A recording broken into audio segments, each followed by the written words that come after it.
한 발 더 들어가는 고품격 시사대담 뉴스인사 프라임 바로 시작하겠습니다. 자, 월요일 시간에는 정치권을 향한 따끔한 일침을 내려주시는 분입니다. 김진애 전 의원과 함께하겠습니다. 안녕하십니까? 네, 안녕하십니까? 네, 자 오고 가면서 지금 한준호 의원 만났습니다. 네네. 네, 뭐라고 말씀하신 것 같은데요. 아니, 키 크시니까 예. 키 큰 강점을 더 살리시라.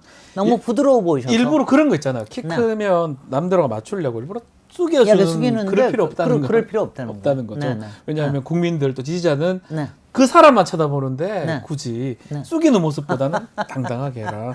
그 말씀을 우리 한준호 의원이 잘 새겨 들었을지 한번 지켜보기로 하고요. 자, 지금 제 말을 누가 듣겠어요? 아유, 듣죠. 당연히 듣죠. 네. 자, 여야는 당권 레이스 지금 계속 진행 중입니다. 국민의힘부터 좀 말씀 좀 나눠보면, 자, 지금 여러 가지 얘기들이 나오고 있습니다. 한동훈 후보가 1강이다 이렇게 얘기를 하면서 나경원 후보가 한동훈을 공격하기도 하고요.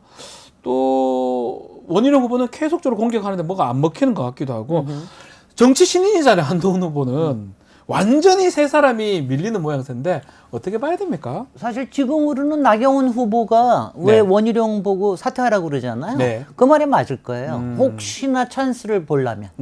그러면은 나경원 후보로 될 가능성도 없지 않아 있다는 생각을 하는데, 그런데 지금 뭐 이번에는 대통령과 김건희 여사가 워낙 한동훈 후보를 도와준 격이 돼서 네. 지금으로서는 아마 1강을 이기기가 쉽지는 않을 거라고 보이는데, 지금 이제 만약 왜냐면 원희룡으로는 안 될 겁니다. 네. 근데 나경원으로 해서 뭔가를 마지막에 바꾸면은, 왜냐하면 지금 이제 불안하거든요. 네. 원희룡이 돼도 불안하고 한동훈이 돼도 불안하고 당원들이 양쪽에 다 불안하니까 차라리 좀 저기로 가보자 이런 게 생길 수도 있다는 생각을 합니다. 왜 이렇게 밀리는 거예요? 세 사람 다 쟁쟁한 정치 경력을 갖고 있는 사람인데 한동훈한테 뭐 힘을 하나 못 쓴다 이런 느낌이거든요. 아니, 일단은 윤석열, 김건희에 대한 비호감이 그것 워낙 때문에. 큰 거예요. 지지도가 워낙 낮으니까 그거를 완전히 팔고 나온 원희룡은 믿업지가 않은 안 거예요. 된다. 특히 이제 그 문자 소동 났을 예. 때,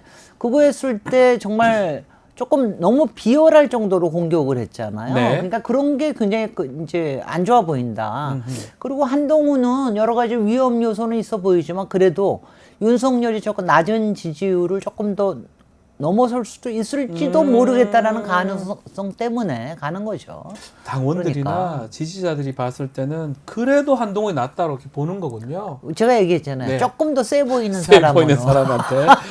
자, 그러다 보니까 좀 전에 얘기했지만 나경원, 원희룡 두 사람의 단일화 아마 이게 아마 마지막 변수가 될 것 같은데 될것 같아요. 가능할까요?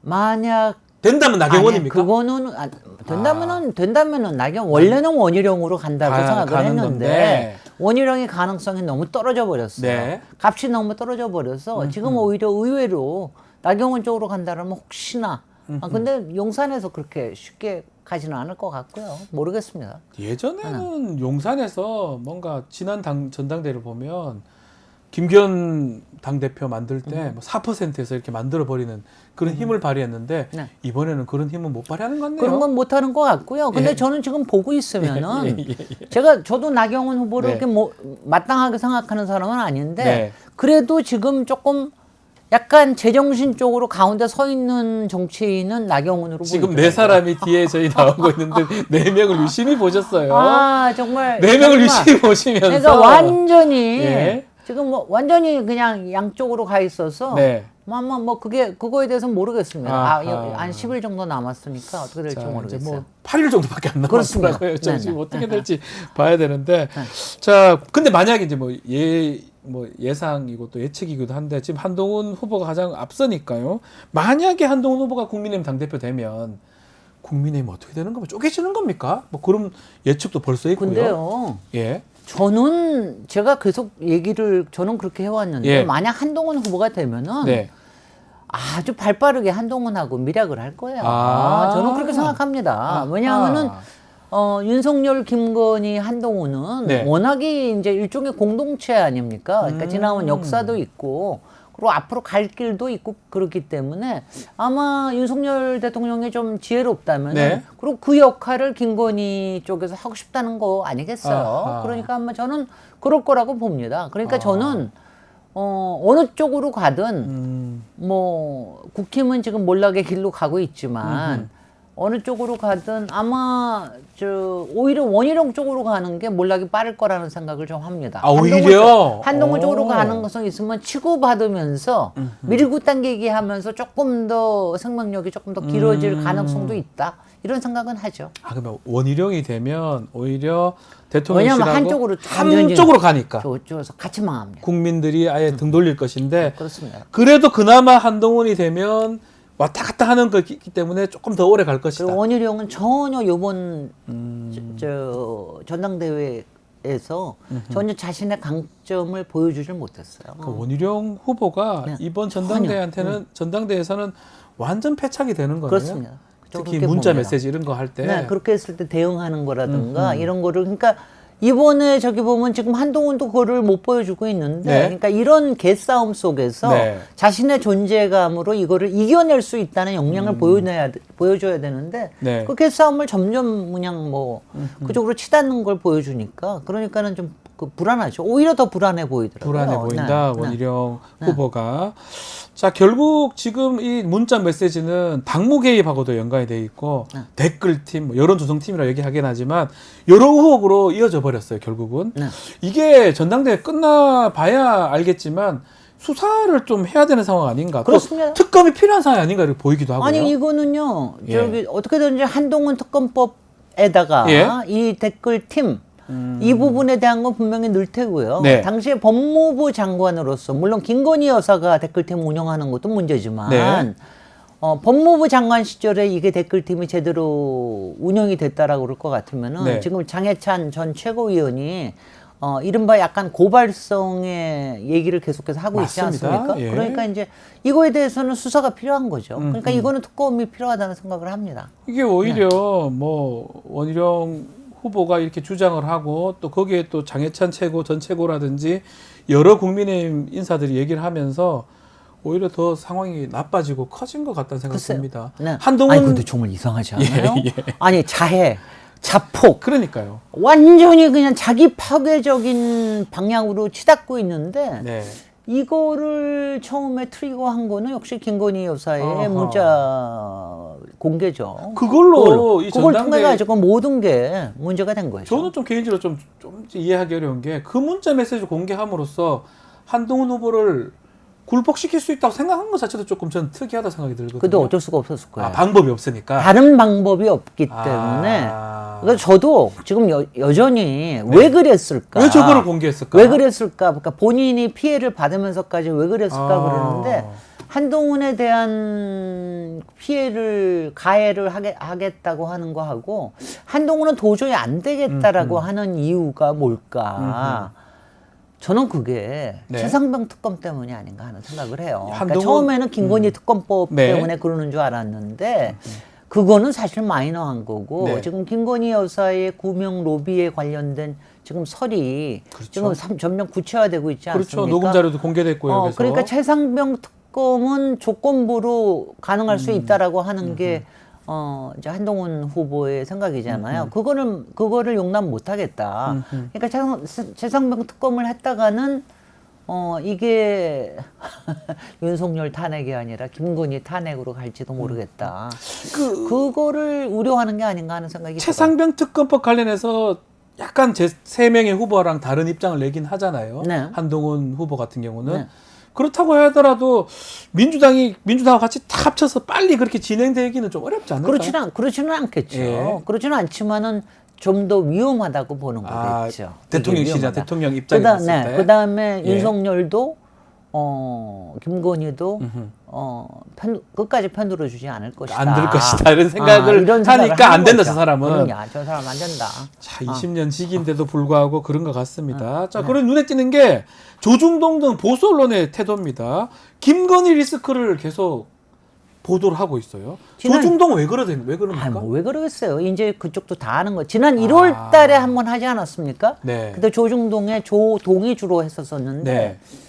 사실 그동안 선거 끝나고도 조금씩 얘기하지만 그래도 윤석열 편 들어주는 시기였는데 네. 지금 김건희 여사에 대한 이 의혹이 지금 걷잡을 수가 없다고 생각을 하는 것 같아요. 보수 신문도 안 되겠다 보는 그러니까 거군요. 여기서는 지금도 지금 이런 것 같아요. 그러니까 저도 그거는 심하다고 생각하는데 지금 왜 윤석열 대통령 지지율이 지난 갤럽이 26%가 나왔잖아요. 네. 아 25%까지 25% 5%까지 나왔습니다. 나왔는데 아마 지금 김건희 돌려보십시오. 한 자릿수 나올 겁니다. 아마. 아. 그러니까 이게 지금 뭐냐면 김건희 여사의 문제는 뭐냐면은 지금 모든 일에 그야말로 기승전 김건희라고 할 정도로 이상한 일에는 다 김건희라는 이름이 나오잖아요. 최상병 특검에도 끼어 있다는 게 지금 드러났잖아요. 그럼요. 예. 도이치 특검뿐만이 네. 아니라 뭐 여러 가지 다 나오니까 이거는 문제가 있다. 아. 거기다가 문자 소동까지 댓글팀까지 이게 다 나오니까 이게 모든 치부가 다 드러날지도 모르겠다. 이것 때문에 왜냐하면 이거는 맞습니다. 네.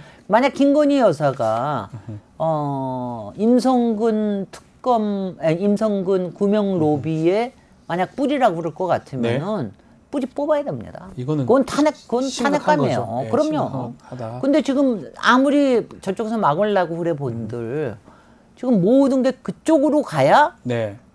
말이 되는 거 아니야. 여태까지 했던 이상한 일들이 다 꽤 맞춰지니까 네. 그러니까 이제 불안하겠죠. 그러니까 마지막엔 그럴 거예요. 김건희라도 버려라. 왜냐면 지난 1월달에 스탠스가 그거였어요. 네. 김건희만 버려라. 김건희 버리고 뭐 아크로비스타에 보내라. 뭐 별별 소리를 다 했는데 지금은 이제 그거보다 더 심하게 나오는 거죠. 자, 알겠습니다. 전당대회 얼마 안 남았으니까 지켜보기로 하고요. 민주당 얘기도 좀 해보겠습니다. 민주당은 최고위원 예비 경선 있었습니다. 8명으로 줄여졌습니다. 언론에서는 찐명 뽑는 선거 아니었나 이렇게 또 평가도 글쎄요. 있는데 어떻게 보십니까? 아니 뭐 저기 지금 생각해 보십시오. 예. 국힘과는 달리 네. 대통령과는 달리 이쪽에는 이재명 후보의 리더십이 확고하기 때문에 네.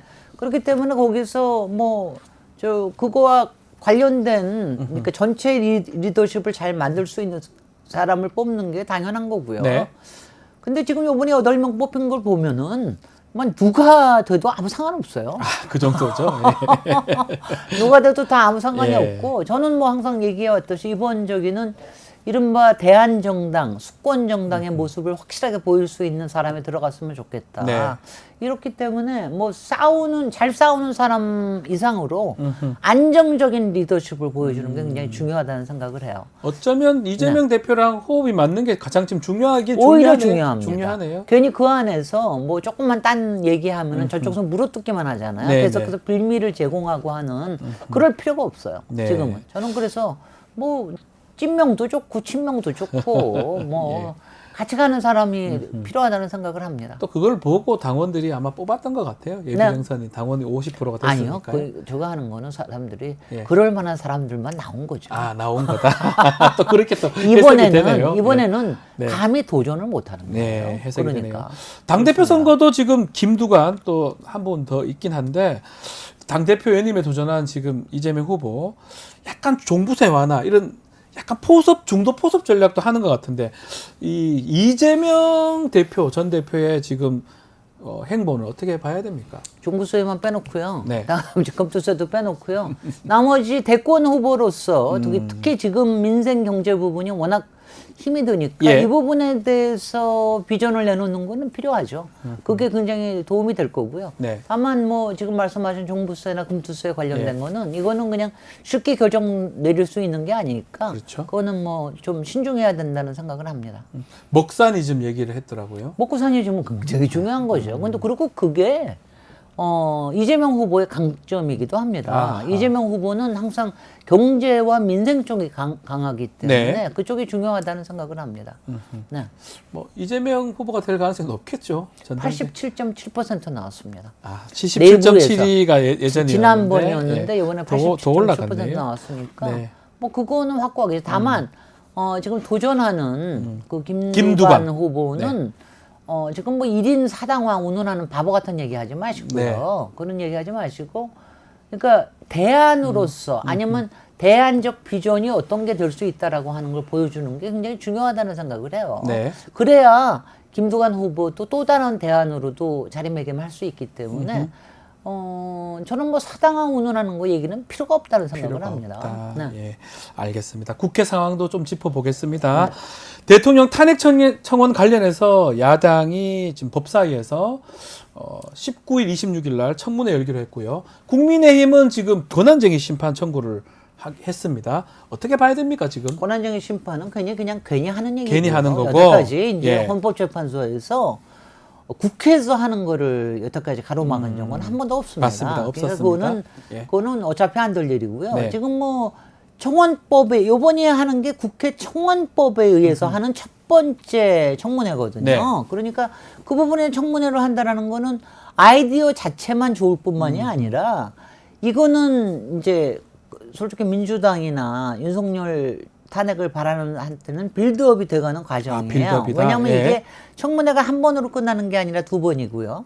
그다음에 여기서 만약 미흡하다 그러면 이게 국정조사로 갈 겁니다. 그 다음에는 지금 이제 최상병 특검이나 이런 거에 관련된 재결이 있지 않습니까? 네. 그러니까 거기에 주로 빌드업이 돼갈 수 있는 거기 때문에 뭐 이건 당연히 해야 되는 거죠. 국민들이 아마 최상병 특검법 입법 청문회 기억할 겁니다. 박정훈 대령하고 임성산에 나와서 둘이 얘기하는 거 보면서 판단을 하시는 거예요, 국민들이. 말이죠. 그 이후에 예. 진행되고 있는 거 보면 지금 공수처도 저는 지난 주일에 가장 소름 끼치는 뉴스가 네. 고익 제보자가 수사받으러 갔더니 그 수사관이 네. 예전에 이종호의 변호사다. 변호인이었다는 거 아니에요. 예, 예. 저쪽에서는 이미 여러 가지를 다 짜놓고 있는 게 아니냐. 공수처까지 마술을 다 펼쳐놓고 있는 거 아니냐. 네. 이런 그러니까 아주 그냥 결사적으로 막으려고 드는 거죠. 근데 그게 과연 좋은 것이냐. 저는요 이런 생각이 들어요. 만약 이번에 청문회 때 지난주 금요일 날도 청구서 네. 저기 탄핵 받지 않고 받지 경호실에서 않고 경호실에서 그냥 땅바닥에 땅바닥에 쳐박고 던져버리고, 뭐 이랬는데 예. 그런 거 같은 게 지금 국민들의 분노를 점점 쌓아 올리는 거라고 생각을 하기 때문에 예. 저는 이번에도 만약 성의 없게 나오거나 예. 국힘에서 방해하는 거로만 나오면은 이거는 문제가 있다는 생각을 더 많이 할 거예요, 국민들이. 그러니까 국민들이 이거는 봤을 때. 그러면 그 다음에는 국정조사로 안 넘어갈래 안 넘어갈 수가 없고요. 국정조사로 가면은 모든 게 강제로 이루어지게 되어 있는 네. 거거든요. 그래서 좀 성의 있게 대하는 게 필요할 거예요. 왜냐하면 이제 국민들 다 마음속에는 검찰 통해서, 공수처 통해서, 거부권 통해서 모든 걸 틀어막고 있는 이유가 도대체 무엇이냐. 예. 이거에 대한 의구심이 점점 커지고 있거든요. 그럼 이번 청문회 때 대통령실에서 뭐 증인이 채택되거나 뭐 참고인들이 올 수 있을까요? 올까요? 저는 지난번하고 일부는 보낼 거예요. 일부는 올 것이다. 일부는 19일 올 날 거예요. 하게 되면. 네. 그러니까 가령 지금 저기 있잖아요. 왜 전화, 네. 포렌식 다 할 수 있도록 영장 청구가 그렇죠. 된 사람들, 이런 사람들 정도는 나올 거라고 생각해요. 나와야 된다. 이종호, 이시원 전 공직기강 비서관. 비서관 이런 사람들은 나오지 않을까 하는 생각을 합니다. 알겠습니다. 19일, 26일 날 아마 많은 국민들이 또 아마 눈여겨 볼 것 같습니다. 임성근도 나와야 되지 않을까? 임성근은 당연히 나와야 될 것 같은데. 임성근 안 나오면은 뭐 완전히 그냥 뭐 임성근은 제가 봤을 때는 뭐 안 나올 수 없을 것 같아요. 안 나올 수 없을 것 같아요. 이종호 씨가 지금 나온다고 본인은 얘기를 했는데 네. 나와가지고 또 어떤 얘기를 하게 될지 지금은 아마 좀 제가 봤을 때 이종호 청문회 같은 느낌이 들거든요. 그리고 네. 공수처도 나와야 될 거고요. 공수처 나와야 사실은 되고요. 법사위에서 지금 당장 현안 질의, 공수처에 대한 현안 질의해야 되는 게 아닌가 싶을 네. 정도로 조금 수상해요. 심각해 보이고 네. 수상해 보인다. 네. 이 상식적으로 말이 안 되죠. 네. 뭐 변호사야 뭐 검사도 될 수 있고 공수 갈 수 있지만 네.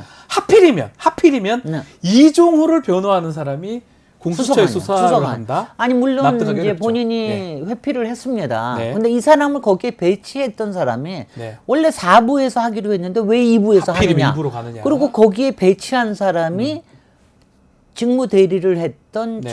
처장 직무 대리를 했던 사람이 또 이종호 변호인이었어요. 그러니까 이게 이상하죠. 그러니까 왜냐하면 모든 게 알겠습니다만 네. 쿠데타를 일으킬 때 중요한 데마다 다 자기 사람을 다 심어놓지 네. 않습니까? 네.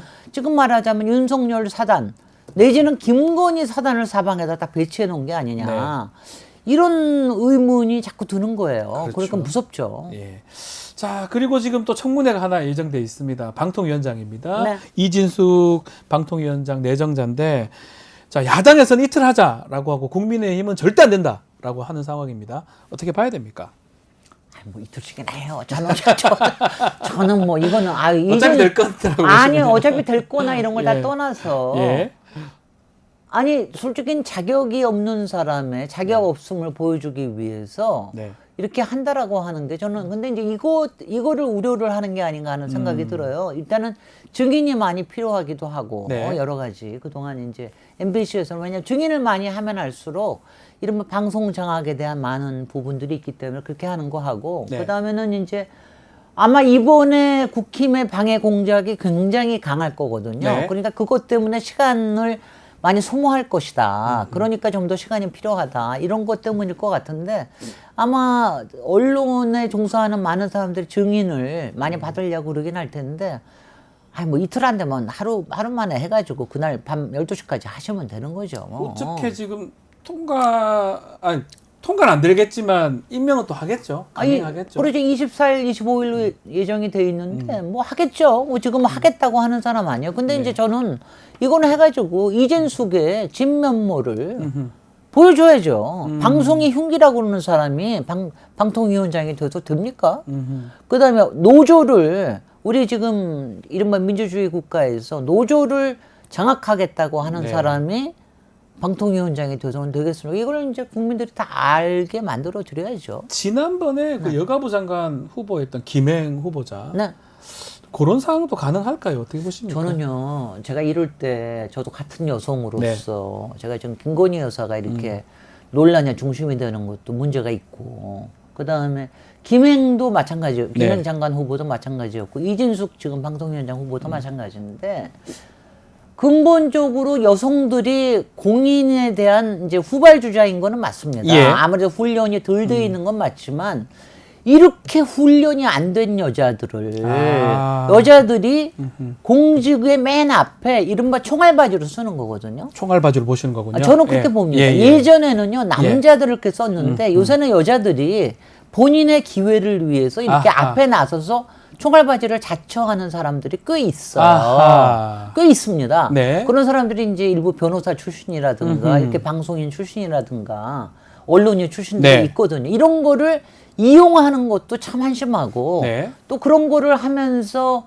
이걸 갖다가 여성 혐오랑 연결시켜서 막 얘기하는 뭐 김건희 여사하고 얘기할 때도 이거를 갖다가 여성 혐오랑 연결시켜서 얘기하거나 이런 것도 참 한심하고 한데 기본적으로 공인 마인드가 부족한 사람들이 공인 특히 본인의 고난이 아닌 것을 휘둘리려고 할 때 생기는 문제입니다. 알겠습니다. 네. 이거는 저는 저기 여성들한테 참 걱정이 되지만 뭐 더 좋은 여성들이 많으니까. 고사했었어야 된다 이렇게 보시는 거예요? 당연하죠. 아니면 자격이 없으면 나서질 말아야지. 나서지 말아야 되고. 근데 그런 사람들이 더 주변에 알짱거리면서 그런 사람들을 픽업하는 사람이 더 문제죠. 요거 했다가 나중에 정치적 다른 뭘 할 수 있는 어떤 발판으로 삼으려고 본인이 오케이 한 거라고 보는 거군요. 아니, 김행 장관 같은 경우에도 마찬가지였죠. 그렇게 해가지고 했는데도 그 다음에 또 비례대표 후보에 또 나서잖아요. 이런 것들은 정말 문제예요. 이게 정치가 그런 식으로 악용이 되는 거는 우리가 막아야 됩니다. 네. 알겠습니다. 그렇지만 여성들 건투. 잘 해야 됩니다. 저는 뭐 여성들이 네. 더 많이 진출하기를 저는 그럼요. 개인적으로 바랍니다. 자, 화제를 좀 돌려보겠습니다. 이 얘기를 하지 않을 수가 없는데 주말에 미국에서 난리가 났습니다. 트럼프 대통령 후보자 피격 사건이 있었어요. 자, 매우 안타까운 사건인데 어쨌든 뭐 이게 결론을 좀 얘기하면 뭐 사망하거나 뭐 다치진 않았고요. 크게 다치진 않았고요. 그렇지만 트럼프 후보 대선 승리 가능성이 높아진다 이런 분석이 있습니다. 그거는 뭐 확실하겠죠. 일단 사진도 너무 잘 찍혔고, 이 부분이죠. 그다음에 사진도 너무 잘. 이거보다 더한 사진도 있었는데, 뭐 국기까지 해가지고서 있었는데 그렇고요. 그리고 실제로 이런 사지를 이런 걸 통과하고 나면은 굉장히 가능성 높아. 우리나라만 안 그런 것 같아요. 이재명 후보도 실제로 저 칼을 맞았음에도 불구하고. 근데 지금 이른바 레가시 미디어라고 하는 데서 굉장히 이걸 주목을 하거든요. 주목을 하는 게 아마 그런 가능성이 높아졌다는 뜻이고요. 그리고 저는 이거는 뭐 일단은 미국이라고 하는 지금 이제 정치 극혐 사회, 네. 서로 증오 사회와 그다음에 미국은 특히 이제 총기 사회니까 네. 이걸 막지 못하는 거가 두 개가 합해서 생긴 위험이라고 보고요.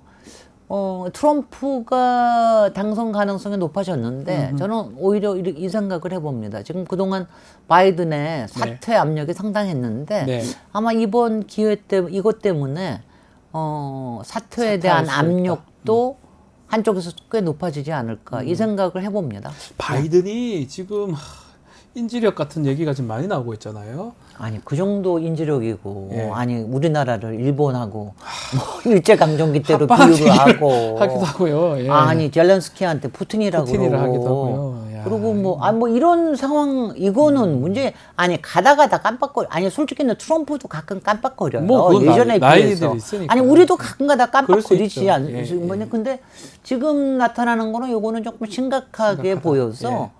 그리고 그런 게 특히 이제 이번에 트럼프가 보인 게 아주 강인한 모습, 이거 쇼맨십 대단하죠. 정말 잘해요. 그 와중에 예. 쇼맨십을 이렇게 보여주고 그러니까 그런 게 미국 국민들은 상당히 열광하겠죠. 바이든이든 바이든 다른 후보를 내든 간에 트럼프 후보가 지금 아주 상황이 좋고 재집권하게 되면 우리 입장에서 좀 우리 바이든한테 줄을 쓴 거잖아요. 우리 정부가 지금 제대로 준비를 하고 있습니까? 어떻습니까? 그거에 대해서는 준비를 해야 될 텐데 과연 준비를 하고 있을까? 뭐 한미일 동맹이라고 하는 그러니까요. 작자들이니까 제가 좀 정말 걱정이 되는데 바로 아마 트럼프가 되고 나면은 네. 그 일본에 대한 거 이상으로 북한에 대해서도 자기는 정확하게 아마 다른 제스처를 취하고 러시아에 네. 대한 것도 그렇고 그리고 실제로 바이든이 이렇게 잘못한 건 우크라이나 전쟁을 너무 오래 끌었다는 게 있거든요. 그렇죠. 네. 정말 이거 지루하게 끌었잖아요. 그것 때문에 경제도 문제가 되고 그래서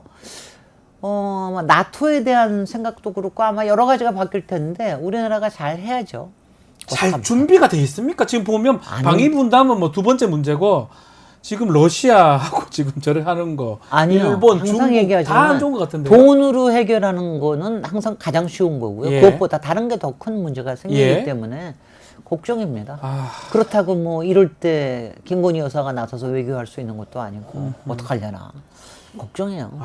바이든한테 너무 줄을 쓴 거 아닌가? 내년 1월 15일입니다. 네. 저기 취임 취임일이. 예. 그 전에 뭔가 우리도 뭔가 변화가 있어야 되는 거 아닌가? 큰 변화를.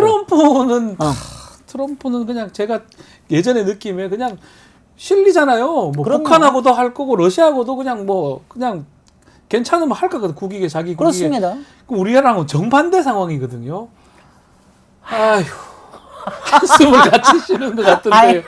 이건 뭐 정말 아유 정말. 답답해서 아니 이거는 그렇습니다. 작년부터 네. 지적을 해왔던 문제이기 그러니까요. 때문에 이거는 뭐냐면 우리는 절대적으로 한쪽으로 서서는 안 된다고 된다. 했잖아요. 그래서 계속해서 그런 우리는 거거든요. 다자로 가야 되고. 예. 그런데 이번에도 아이고 정말 러시아한테 북한이냐 왜 그런 걸 우리나라냐 합니까? 선택하라고 그랬더니 러시아가 한다는 말이 우리는 모든 사람과 친하고 싶습니다. 아니 러시아가 그런 말을 하는데 그러니까요. 우리나라가 어떻게 택하라는 말을 하냐고요. 이게 OX식으로 외교를 봐서는 큰일 나는데 걱정입니다. 정말 걱정이에요. 답답합니다. 네. 예, 알겠습니다. 자, 오늘 말씀은 여기까지. 우리가 같이 갑자기 한숨 쉰 게 좀 놀랐습니다. 네. 오늘 말씀은 여기까지 듣겠습니다. 김진애 전 의원과 함께했습니다. 감사합니다. 네, 고맙습니다. 네.